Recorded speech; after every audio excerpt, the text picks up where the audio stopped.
if you don't know what it's like to sit in the seat of the patient or to sit in the seat of the person who's getting therapy, how can you really understand them? And if you don't see how it can work for you and see what changes for you, I don't know how you can then be the leader in that way.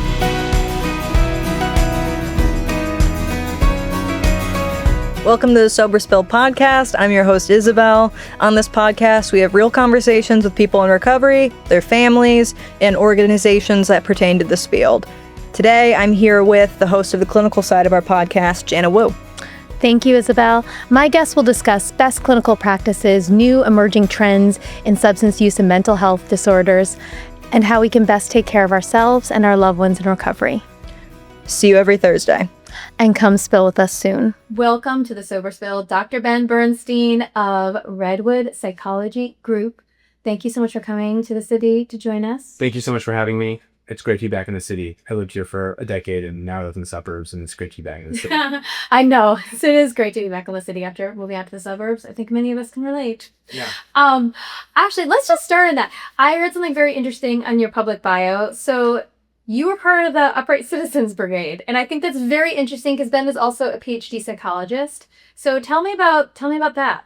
So I don't want to overstate it. I was part of it in the loosest sense. I mean, I went through all the classes and I got to the advanced classes, but people audition for being on teams that perform, and I stopped before I got to that place. But I did all the classes, and for 2 years learned a ton about improv.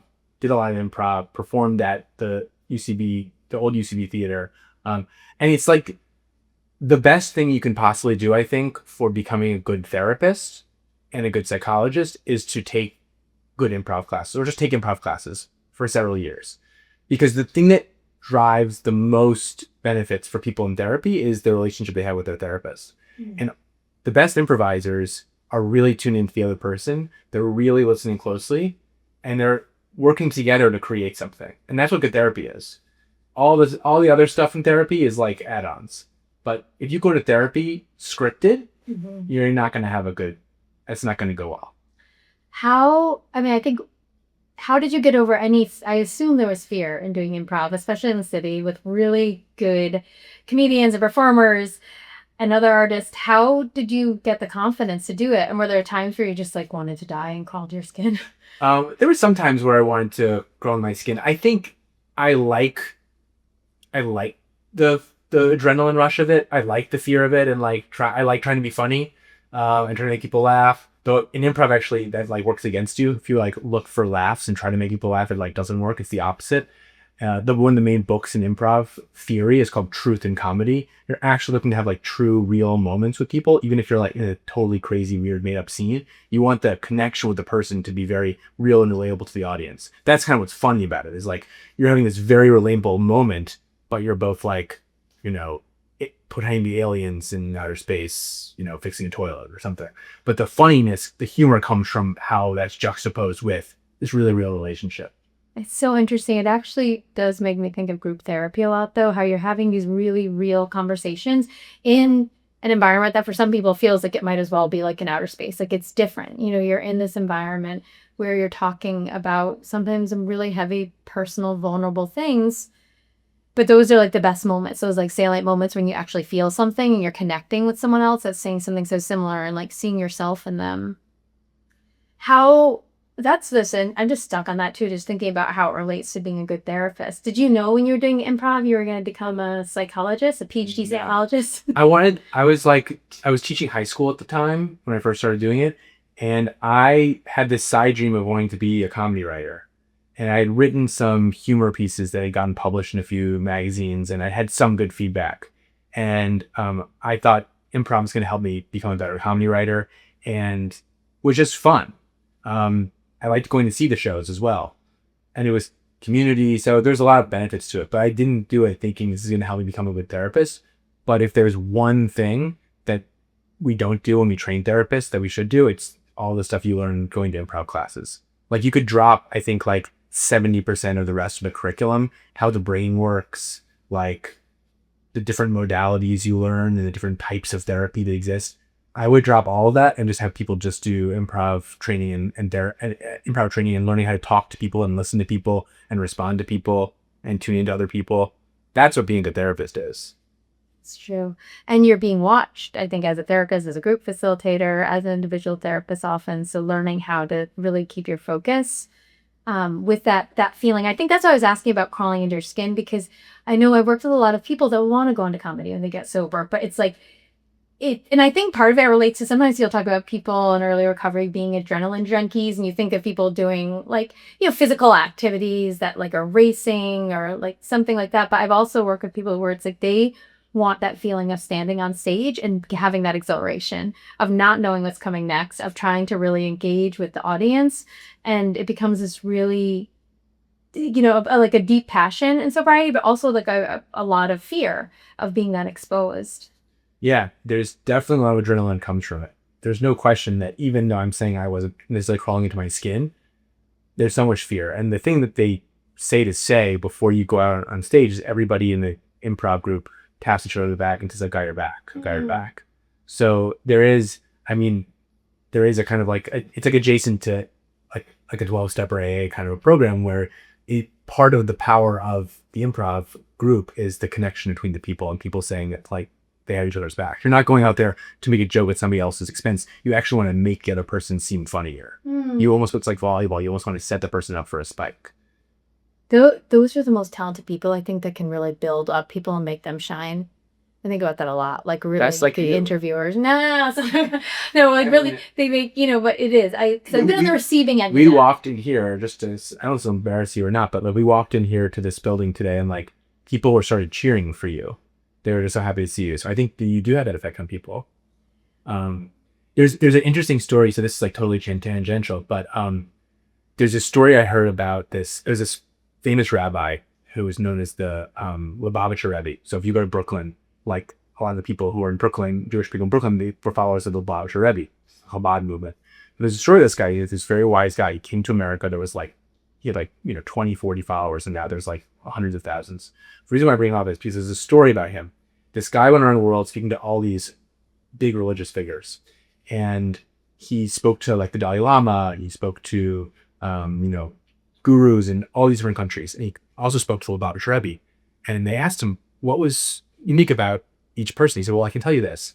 When I went to some of these great people, Dalai Lama, all these people, I felt so small in the face of such greatness. And these people were so wise, they knew so much, and I felt so small. Not bad, just small. When I went to a Lubavitcher Rebbe, it felt like he took up no space in the room at all. I could fill the space, and I left and I felt like I could do anything." And it's interesting that this guy who had this effect on people spurred this huge movement, And so I think, kind of like I told you, like, not just to pay you a compliment, but I think part of the most powerful thing we do as therapists is not to take up all the space in the room with our wisdom. How can we make ourselves small enough that somebody else can feel like they can take up space and they can leave feeling like they can do whatever they put their mind to? And so that's kind of how I think it ties back into, again, that improv idea of like, how do I make somebody else better? As opposed to like, how do I like seem funny myself? That is beautiful. It's cool that it stayed with you, through the years and the decades, and comes into your practice now.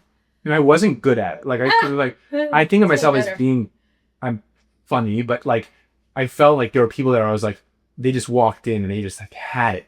Like they could just go into scenes and like they wrote that too, but like they had it. And I was like, it will. If I'm ever going to that level, I'm gonna have to work really, really hard at this. And I didn't, but I did enjoy it. But you work really hard at therapy too, though. And I think it is what's similar in the practice of like the best therapists have been doing it a while and do it consistently and stay really open and curious and keep on honing their skill. And it's not just like you said, like about the academic, like look, of course it helps to learn a lot of new things that are coming out and look at research, but it's really, I think, about staying so present and curious, like despite the years going on, Yeah, I think, in addition to improv, like some of the best training, if not the other best training you can do, is to be in good therapy. Say more about that. Well, if you don't know what it's like to sit in the seat of the patient or to sit in the seat of the person who's getting therapy, how can you really understand them?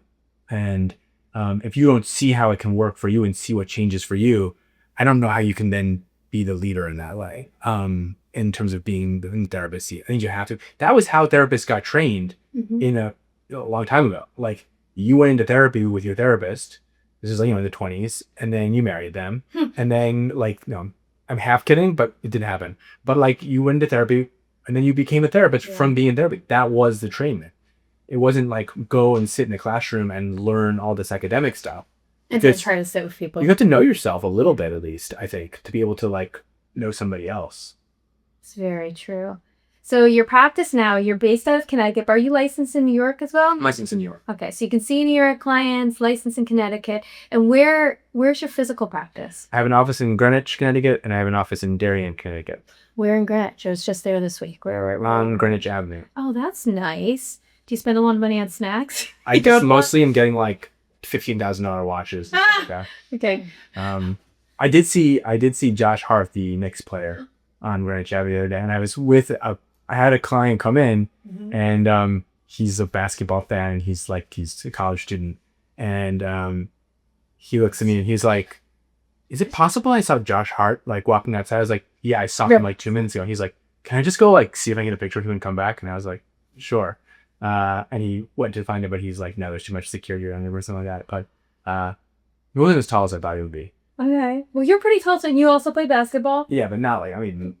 Did you play like pickup in the city, or where did you play? I've been pickup in the city, and now I play pickup at the JCC sometimes in Stamford, Connecticut. But that's also taking good like risks. I feel like too, that's something again, like it takes some... Yeah, I'm also not that good at it, but I think it is, and maybe want to talk about this today, but like, I think each one of those things is like an injection of like goodness and calmness into my life. If I go in the morning and play basketball, even if my team loses, if I score one basket, like that will shield me later in the day from like doing something I don't want to do, yell at my kids, or like, I don't know, like eat more than I want to eat, and ice cream, or whatever the thing is that I'm trying to not do. I'm sure people have much, more extreme versions of that, but like being with other people and doing an activity together like that, it doesn't happen. You have to be intentional about that.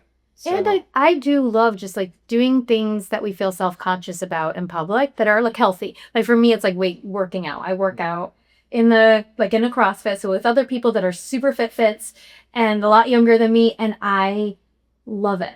I love the fact that like I can learn and be inspired by them, and I can fail, and it's okay to have a safe place to fail, and I can try really hard. And, you're lifting like really heavy things? This week I did do a series of front squats that were 95, which is pretty high for my front squats. Yeah, so I try to lift heavy. I lift heavier like at things like deadlift and stuff, but I love lifting weights. But more than that, I love working out in community. I love my coaches. I always tell them they're like my therapists. Like for someone to really see you and like care about your body and care about your form and like cheer you on, it is priceless. But I feel like good therapy is like that a lot too. Someone that wants the best for you, and they've seen you at your vulnerable. They've seen you stumble. They've seen you try really hard. They've seen you not push yourself. And they've had to push you. Because I'm also actually that person in the gym. Like left to my own devices, I'll lift lighter, and they'll like be like, "Chandler, come on." And I need that. That's also why I go. Is because I need someone telling me like, "Come on." You want somebody who's going to push you to do a little bit farther than you would done on your own. And just the inspiration of others. And I do think that's what's kind of cool too, like going back to therapy and like groups, or when you're in a group and you see someone else that's progressed, you see someone else that has 90 days sober, you see someone else that got through their divorce sober, you see someone else that got the job sober. It's like, okay, I can be inspired by them despite if they're 40 years older than me or 20 years younger than me, or you're going through it together. Yeah, you have to. I mean, it's like, that's true in every part of life too. Is being able to having somebody else who have seen get through that thing or do that thing is like, if you haven't, it's like kind of terrifying. Yeah. Well, you recently did something, again, that some therapists find very terrifying. You went out on your own. I always refer to myself as like an agency girl. I've always worked in agencies, the VA and Mountainside. And you now started like a group practice. Yeah. So I had never run a business of any kind before. And so I was just like, if I was a teacher, I was teaching at a high school, or when I was working for magazine, I worked for magazine. But what magazine? I spent, I did like an internship with the New Republic magazine, like 20 years ago. Okay. That's like a political magazine, correct? Yeah. Yeah. Yeah. It sounds political too. But what, yes. Okay. But yeah, so I building this group practice, I hired 2 clinicians. The process of onboarding them right now, and I've supervised a lot, so it's like that muscle I know how to do. I know how to supervise. I know how to teach about therapy. I haven't had to like manage a spreadsheet or think about that kind of stuff before, so that's all learning for me. But it's good. I think if you're not, man, I was about to say something so like platitude-y. Like if you're not pushing yourself, you're not growing. But it's also kind of true. I think part of why I wanted to do this was like, can I do this? Okay, let's come back to some of the things we have talked about previously. I'm just going to jump right into them. Great. We're seeing a really significant increase in cocaine. Like cocaine is really back, like a 20% increase this year alone. Are you seeing that at all? I'm seeing that too. And I'm even hearing it from like people that I'm friends with who work on Wall Street are like, it's crazy how much this is now part of everything. Or like young adults, I work with young adult men who are just like, I'm at a party or I'm at a bar and like people are doing coke in ways that I was not expecting them to do. I don't know why that is. You had asked me about it like a month or two ago when we first started talking about recording together, like we're going to do a song. When you asked me to feature on this next track. But I've been thinking about it. I asked my friends about it who is in the finance world and seen a lot. And I was hoping he was going to give me some like magic answer that this is why it's back. And he was like, I have no idea, but it's definitely back. Mm-hmm. So my hypothesis is, which maybe is crazy, but let's live, is it has to do with the need for stimulants in general. Then we have like a stimulant society, that we have like to be able to work the number of hours you have to work in a lot of these more intense jobs, to be able to focus for longer, to even be able to be in school the way that school has been set up for younger kids. The number of kids who are on ADHD medication is also like skyrocketed in the last 15, 20 years. And a lot of those people are now in their 20s and 30s. So I think there's a kind of stimulant society that's part of why it's back. That really makes sense. I think a lot, obviously, the basic example of like how many coffee shops we have. But the other thing I think often about is there were a few energy drinks when I was growing up in the 90s, but it was nothing like now where you walk in, it's like walls of energy drinks and the zings that are really caffeine are oral pouches of caffeine that have like 200 milligrams of caffeine. There's a whole culture of heavy caffeine. Of course, there was always like ephedra type things in gas stations and different things like that. But I think it's different now because it is so integrated into society, like you said. Because I know I was in a high school last week and I was asking the health counselors, like, how do you guys handle energy drinks? And I'm like, well, we obviously don't sell them, but they're all over. Everyone's walking in with them. And we know that's where we're seeing a lot of kids start really young on energy drinks, and it's like 200 milligrams of caffeine. And it is addictive, and it does feel good, and it does help performance, sort of until it doesn't, or it increases anxiety. Well, right. I mean, that's the thing is like, not that people in their 20s, 30s, 40s are necessarily like great at regulating that stuff, but certainly like high school freshmen. I worked with a high school freshman where like he was staying up all night, using caffeine pills to do something like, to gain, basically. Mm-hmm. It's not like he was using it to then do something so horrible, but like, you couldn't really do that before you had easily available energy drinks, because like, how are you going to like, I couldn't stay up past like 2 a.m. when if I had to, for paper maybe, but like it was hard. So now we've got all these ways you can force yourself to do it. There's all these things, not just like substances, but the games themselves. And we know them, not to make a whole critique of like, all Kavanaugh's culture is not making that critique, but like Silicon Valley has been producing games and things for kids that are meant to be addictive. We know that like social media is meant to be addictive. All the product is about keeping people hooked into it. So that's just pervasive in our society. So the idea that would also be happening with substances, to me, feels like all the pieces was something separate. Mm-hmm.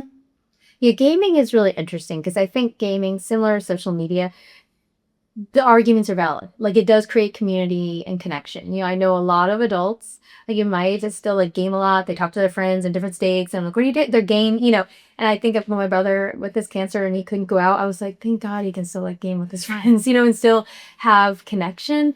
And I feel like the same about social media. It's like so nice to be able to stay in touch with people, but it's so difficult to modulate and so difficult to turn off. What do you think about like adolescent brains make gaming so hard to turn off? I don't think it's just adolescent brains. I'll just say that, but I think part of it is because it's designed to like it's like hold the whole way the dopamine works is like you get a little kick from it and then you want to do more. It's like going to a casino.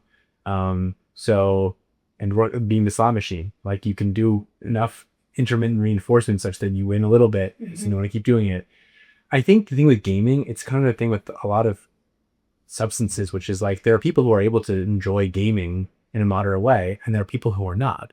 And so like it ends up being tricky, I think, for parents to know how much to kind of moderate and how much to kind of monitor their kids' gaming, because some kids are playing games for, they play a couple hours on the weekends, and otherwise like they're going to sports, they're getting decent grades, they're doing fine.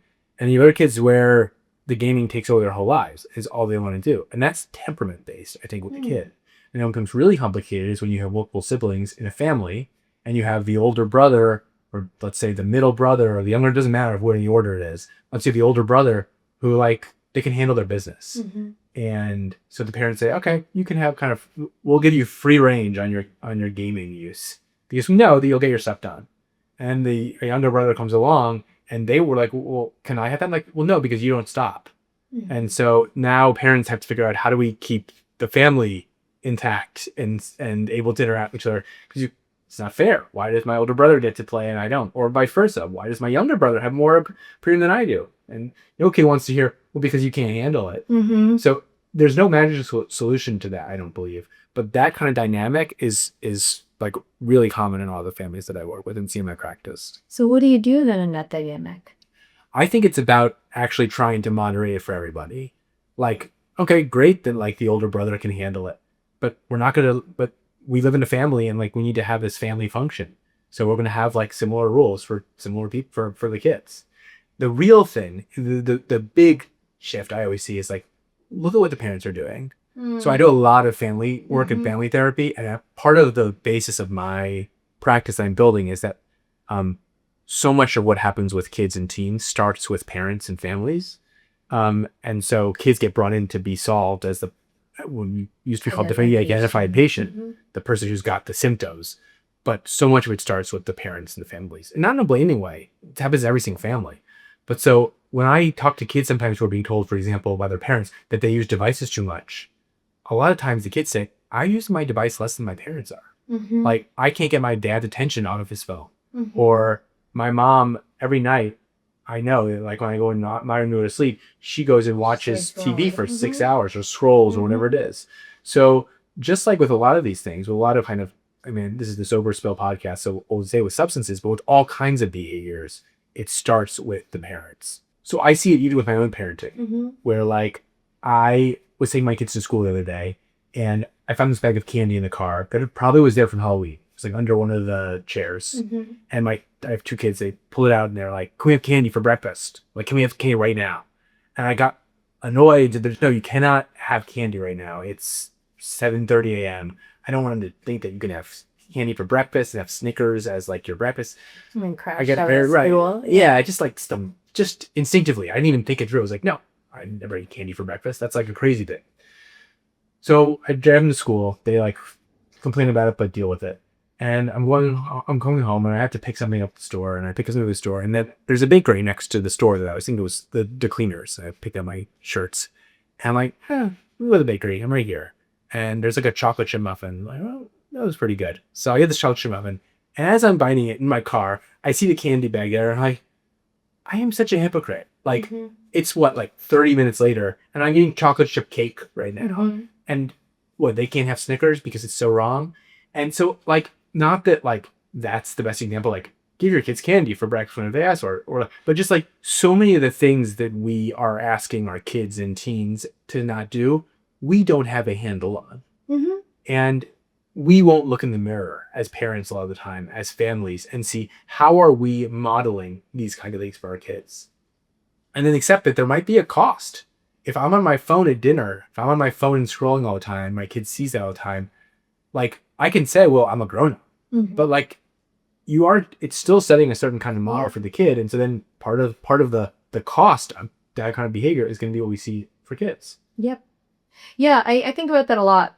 Working out like that. There's a lot of research that shows the most effective way that children grow up to work out is if they see their parents work out. Not if their parents tell them to, but it's actually seeing your parent do something is really effective. And I know that too with like scrolling and technology. How receptive are parents to that kind of feedback when you ask them, and how is your screen time, or how do you use devices? I think they're mostly as receptive as I am able to be connected to them and trustworthy as a person. Like if I just the first time I knew them and they say my kid is like this, and I just say, well, are you modeling it? Like Yeah, that's like such a jerk thing to say. Yeah. But if like you develop a relationship, and I can even say, like, obviously you would not be alone in this. This is a common thing. Yeah.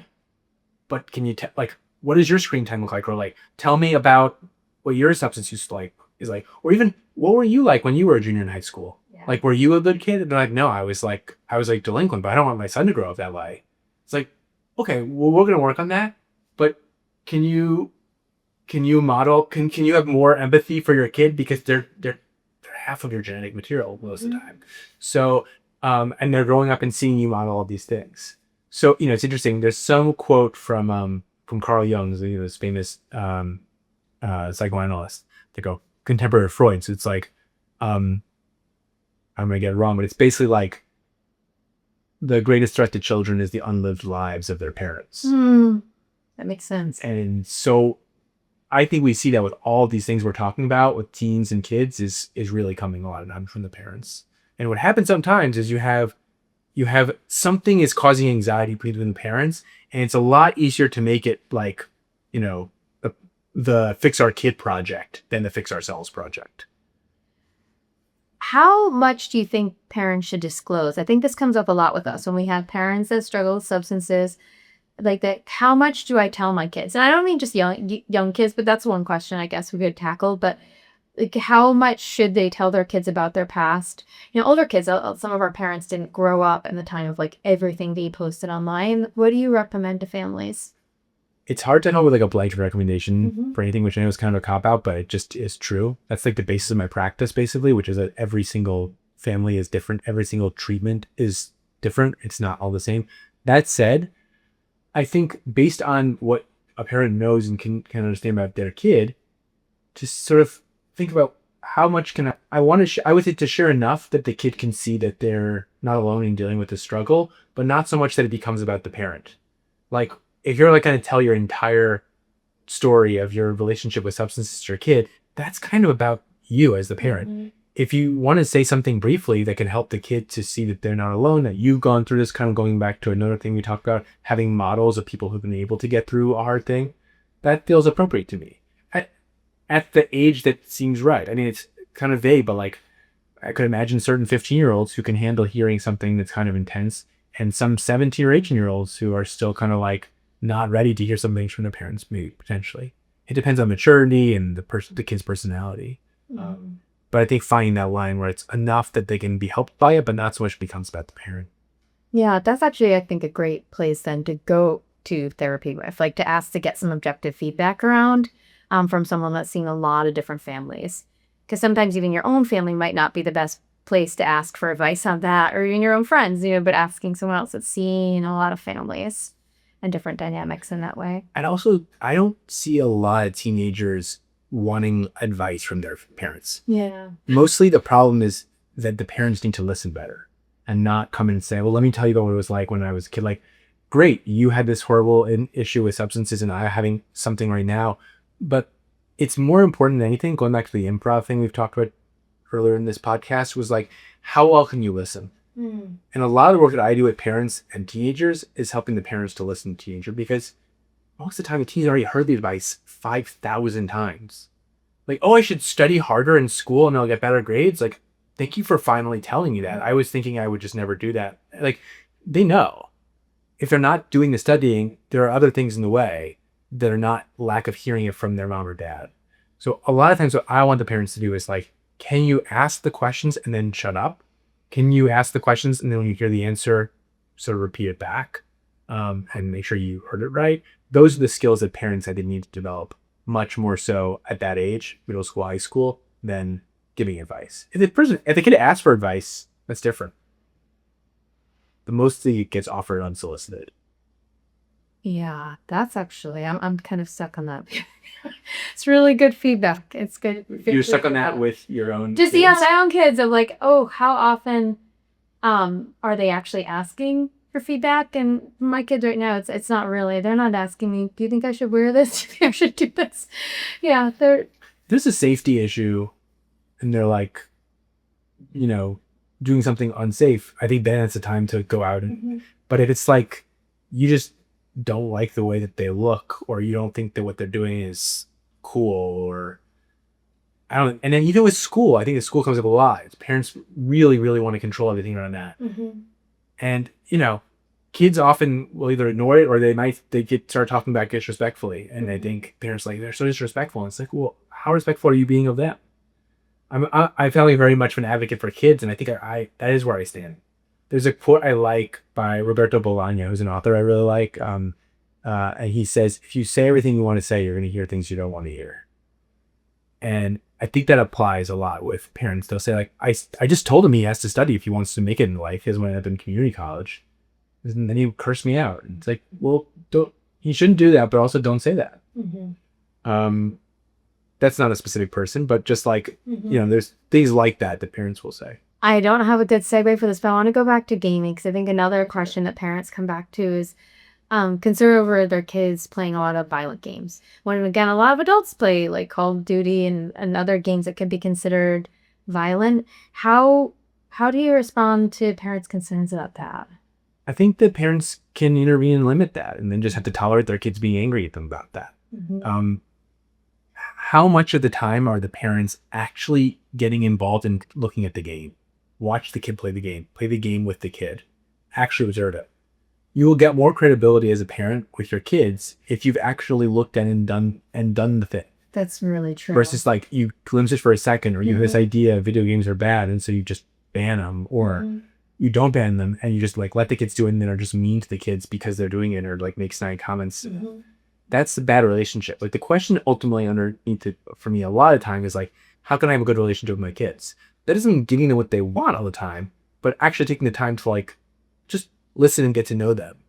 And as with anything in any relationship in life, when people feel known and understood, they're much more likely, I think, to be compliant and collaborative. Not always, but more often than not. Yeah, that is, because that's a lot of the struggle we see is like some more clients, they have a lot of fears around behaviors that could be perceived of as addictive, like gaming leading to gambling, energy drinks leading to nicotine leading to weed. And there's just like a lot of fear. Well, the fear is real and it's important to name it, but we also have to ask them, what is this downstream of? Like, what else is going on in the kid's life? Like, why won't my kid wake up before 9 a.m.? It's like, well, it's the summer and they have nothing to do all day.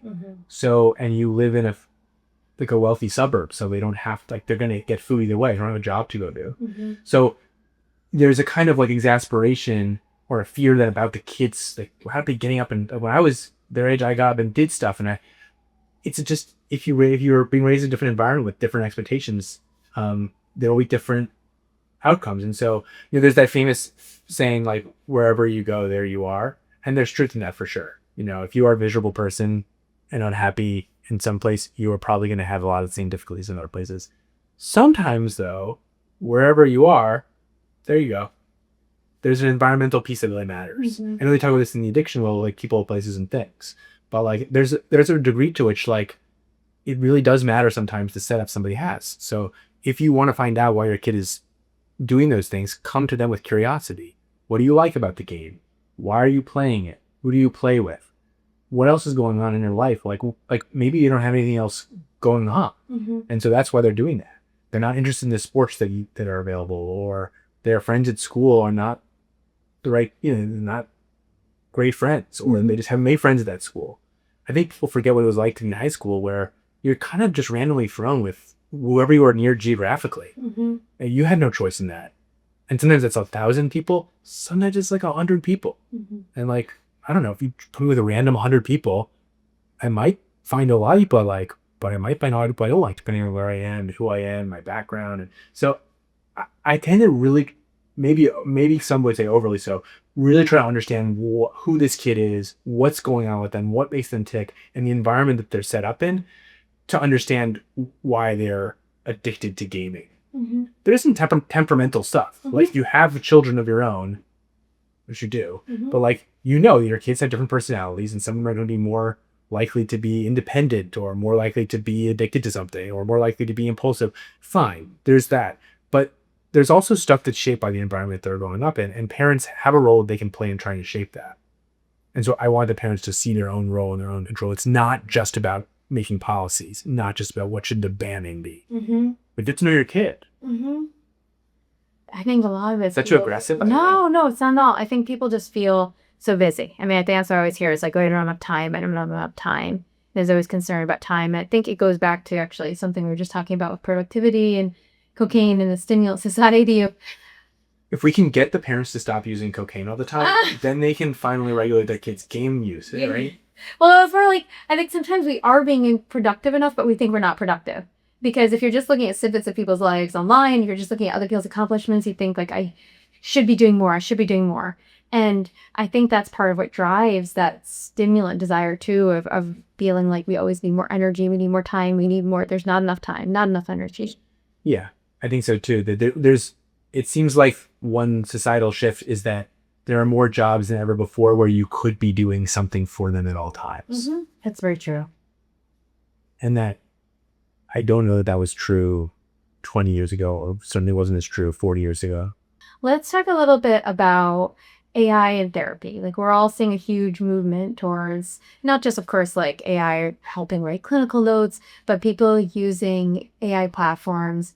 Where I see it most of my work is like for dosing titration schedules. They want to get off a substance. So instead of traditional days where they might like ask their friends or hopefully ask their prescriber or a psychiatrist or a therapist, they're just like asking AI, or asking AI to just about like, more than just titration schedules of different illicit substances, but like how to even get along sort of in the world. Like, how do I talk to this person? How do I talk to my dad? But what are you hearing or seeing around that? So I feel like you're asking like about a couple different things with AI. So maybe I'll say different things. So there's the question of like AI in therapy. That's one category I would love to talk about. Okay, go for it. But I also want to address your questions about like just AI in the world and how it's affecting people that come to see me. And then the last one is like AI specifically with like this titration question. I use are three different things. I'm gonna start with the last one. So AI with like, could you rely on Claude or ChatGPT or whoever, whatever, to help figure out what's the best way to get off a substance? I think, why not? I mean, if there's knowledge that's just like factual knowledge of like patterns that are helpful in terms of how to get off of that. I can't speak for Claude on that topic, but I think it will if it's not there, it will get there. Meaning you can put that content into a machine and have it spit it out. That's not what people have ever been, like going back to our original, I think about improv. It's like the thing that has historically always been true to what makes therapy useful is not that therapists know the 3 steps you use to do something. That is a myth. Like therapists know how you do this one treatment and they do it to you and then you get better. It's always been relational. Therapists, the therapists are the long line of therapists are like going back to like the people in tribes. So most of human history was really in tribes. There was a role for the therapist. The therapist was the spiritual healer. And as it's not a coincidence that the decline of religious life has seen a rise of therapy and therapy life and therapy speak and all these kinds of things. But it's the same role, the shaman. That's the therapist. The shaman might have a ritual they do, but it was all of the human connection piece of that mattered, as opposed to the ritual actually mattering in and of itself. You couldn't just send anybody in a tribe to do the ritual. The shaman had to do it. It's a role. I say all of that to say, if you can use AI to like tell you like something that's just factual, fine. That seems okay to me. But there's a reason why AA and 12-step programs have been the most effective therapeutic change mechanism of like anything in the last 100 years. Is that possible? Like it's got to be up there, right? It's all based on community. Yeah, mutual aid support. It's and not like seeing yourself in it's not others like and- people can just go and buy the 12-step books and then just be doing it by themselves. That's not the program. Like, people can try that, but it's way more effective if you're doing it in community with other people and having relationships and sponsors. Like, that's the whole thing, right? I think so. Well, and so I'm still thinking about with AI because there's a different kind of lack of vulnerability when you're putting something into a chat bot. Like if you're telling someone something, you're sitting eye to eye to them, or just even telling them something audio, it's very different than telling it to something else that actually, like a non-sentient being. You know, I think even people's connection with animals, you know, so I think there's something there clearly missing. I mean, besides the fact that the AI could be wrong about the titration schedule. Well, we're limiting that because you said, like, I'm saying let's imagine that it can't be wrong. Yeah, because that's my biggest problem with it. And then I think, though, but there's that lack of being It's the seen. human part and being seen part. To me, that's where we're talking about. So I said this recently to a friend, and then I even posted it on the internet. So maybe, I don't know if it's a good take or not, but I'm maybe making it farther out, though, which is like, none of the people who are building and running these digital mental health companies and AI therapy companies will themselves they will not send their kids or family members to AI therapists. I know this because I've had people like that come to my practice. They still want it. The same way Steve Jobs, he wasn't letting his kids have unfettered access to the devices that he made. Like, people who have options, which tends to be people who have money and resources, choose humans. They have staff at their house. They go to restaurants where they have a waiter and a sommelier to decide what wine they have. There's a pastry chef who's making the pastries, like, who tells them about what kinds of flake there is on the bread. So, like, in general, people who can choose to want to have other people. And so that's going to be true of therapy as well. I don't think AI therapy is a thing. It's going to be a thing because we're going to get people addicted to it. But AI therapy and AI use is going to cause more people to have mental health issues than it's going to solve anything. I feel so confident in this take. That the thing that heals people is human connection and relational connection, and animals and, like, the living things and trees. What's not going to help them is, like, being friends with a robot. It's nice. It's a cool idea for a movie. I've seen some good kids movies in which that's, like, part of the idea of it.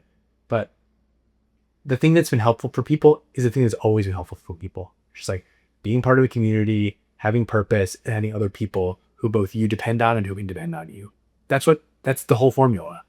And things that get in the way of that, like, are not going to help with that. You can't make the disease can't also be the cure. So AI, I think, I'm working with clients, I'm seeing this now clinically, of clients where they themselves or a family member are kind of, like, addicted to talking to an AI chatbot. That to me is the real thing, where it's like, that's not going to lead doing that, but calling it therapeutic because you get the chatbot to direct you to a suicide hotline when you say something. The thing that's going to be helpful is a suicide hotline, talking to a person. They direct you and then you're talking to another chatbot. It's going to feel bad. Yeah. Like, I want to be accepted by people. I work with a lot of teenagers. Teenagers, the thing they care most about more than anything is acceptance, social acceptance. It's like life or death. Because for teenagers, you are on a tight, I think Eric Erickson, who's like a famous therapist, psychologist, dead, but he was. He said this thing about like imagining it like a trapeze artist, where, like, when you're growing up, you're in your family, that's your tribe, that's your people. And then when you kind of have grown up, if you kind of do it right and well, you make another family, and you're part of another tribe, your other family. People who depend on you and you can count on.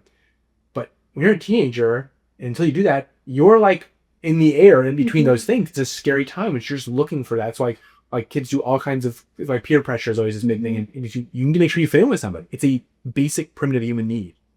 And I just think AI can't do that.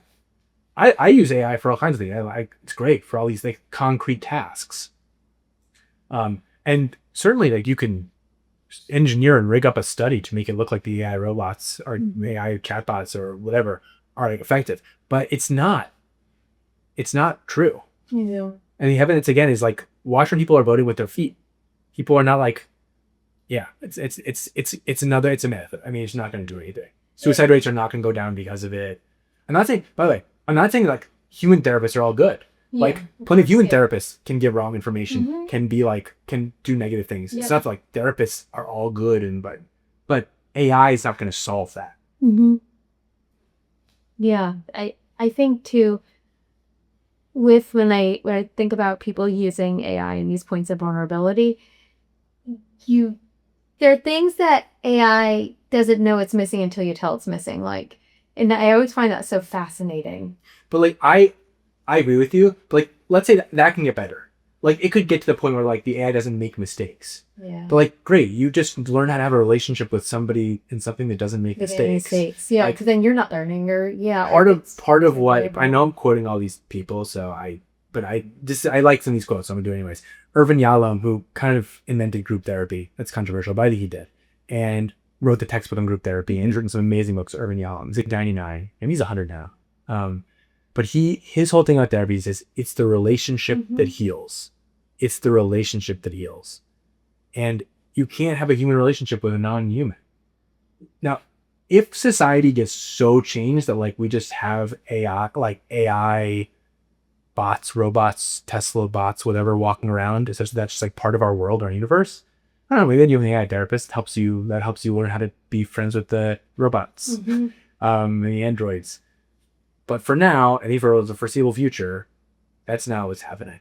So check back with me in 5-10 years and see if maybe the technology has changed. But what I'm seeing so far, I'm not saying couldn't put some therapists out of business, but nobody has said to me, I'm not seeing anybody bring their kids or themselves to me and say like my kid's not using enough digital stuff, screens, or like not talking to enough like artificial bots. It's always the opposite.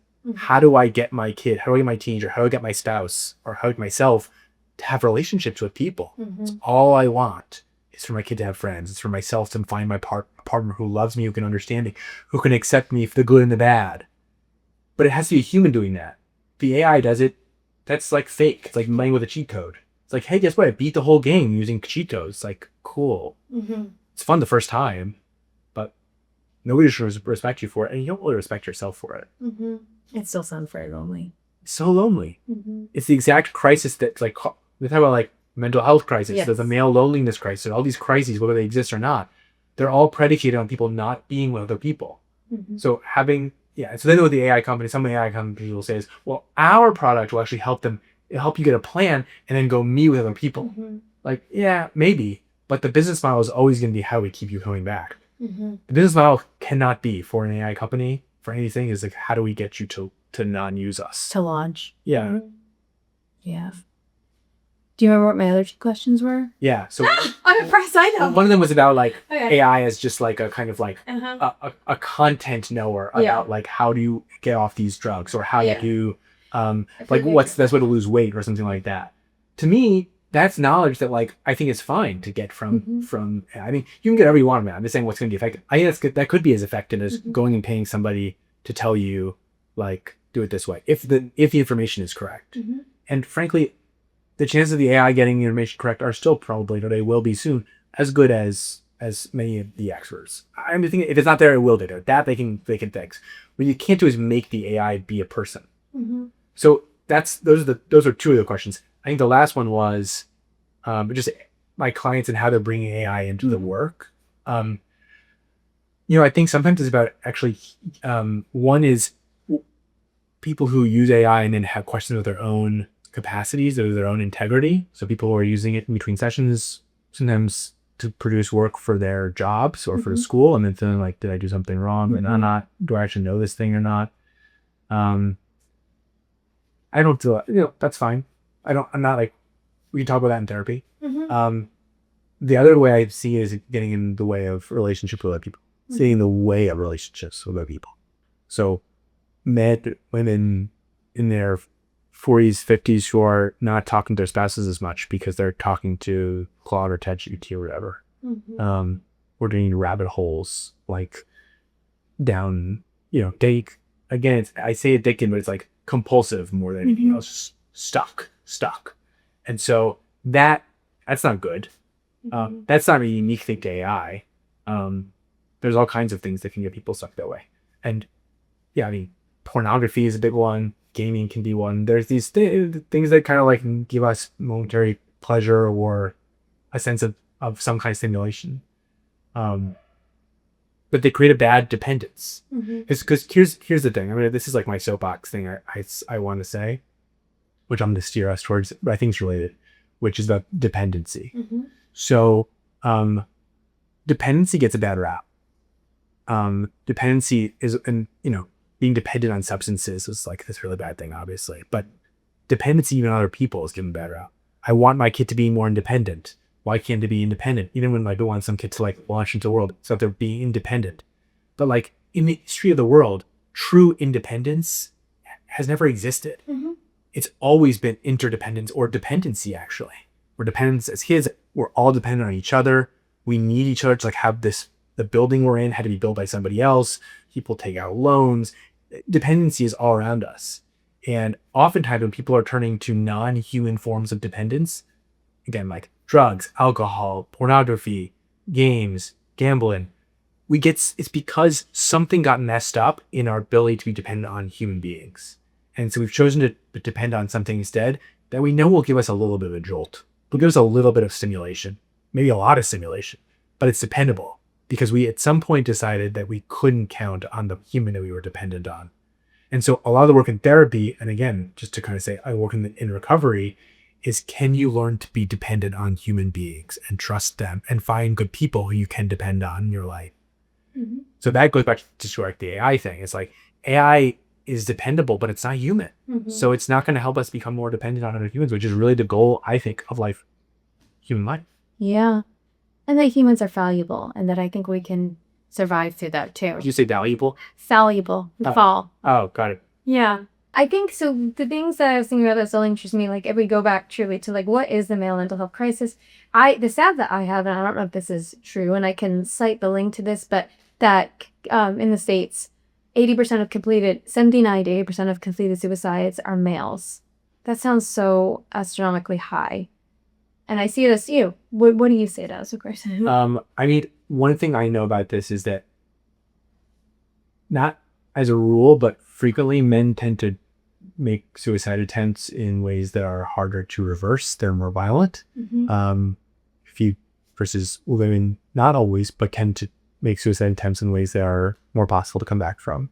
Meaning, we're getting really specific, using a gun to try to kill yourself versus taking pills to try to kill yourself.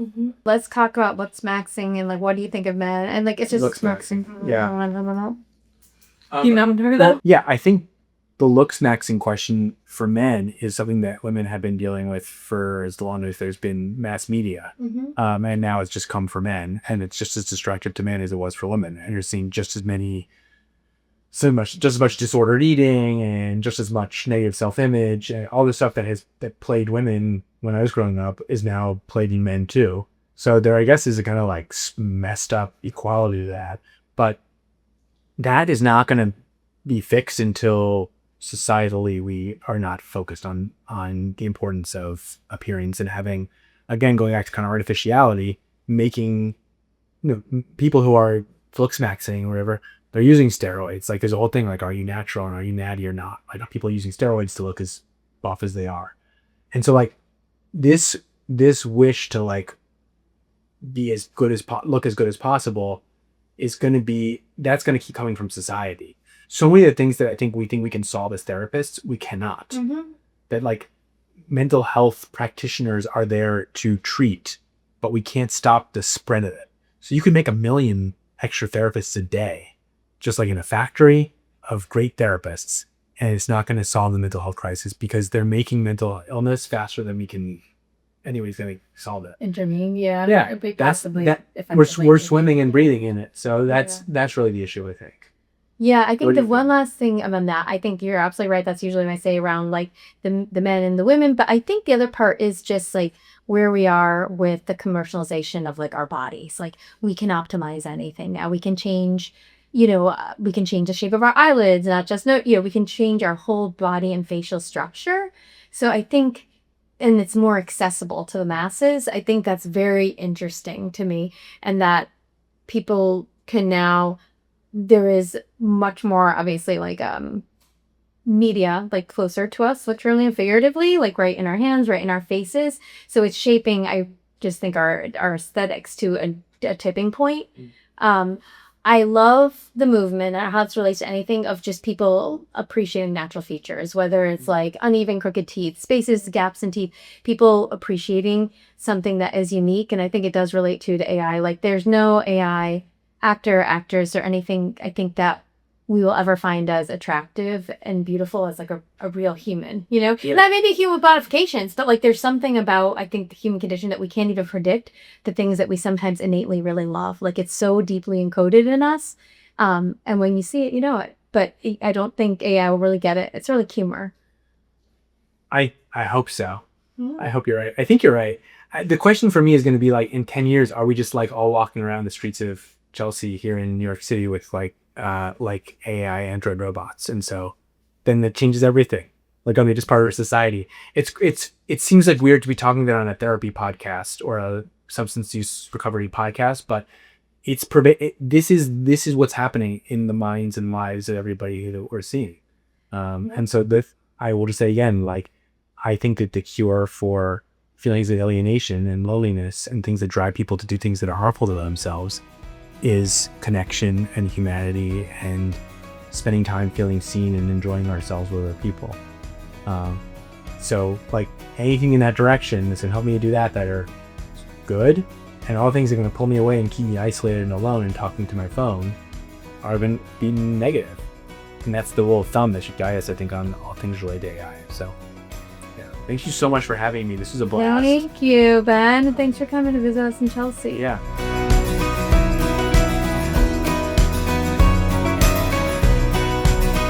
If you or a loved one is struggling with addiction, Mountainside can help.